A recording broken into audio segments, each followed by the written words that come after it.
Hello! Welcome to Ate Edith's Kitchen. Agluto tayo iti tinumis.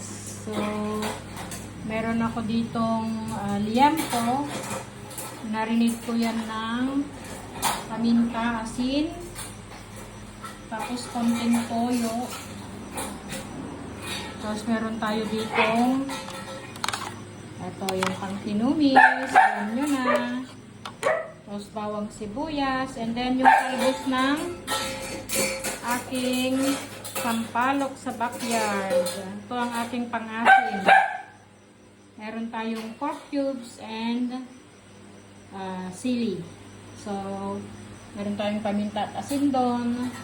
Ito ang lulutuin natin ng tinumis with talbos ng sampalok. Ayan.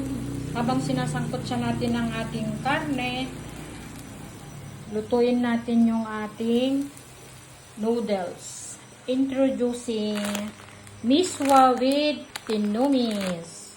So, itong miswa, to, pangluto ko dito, parang ano lang din, parang pasta.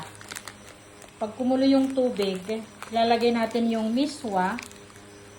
Tapos, pagka lumambot na, saglit lang yan, and then rinse natin ng malamig na tubig.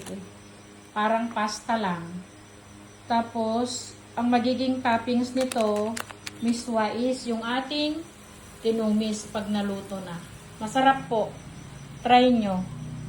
So, malapit nang kumulo yung tubig, lalaga natin yung ating miswa. Papakita ko mamaya kung paano ko i-plating yung ating miswa with tinumis. Ayan, luto ng ating tinumis. At luto na rin ang ating miswa. Kaya, gagawin na natin yung ating miswa with tinumis. So, ganito po yung ating recipe. Yan. So, may konting gravy siya para sa ating miswa. Yan. Ito po ang version ni Edith. Miswa with tinumis. Yan. Oh. Sino may gusto?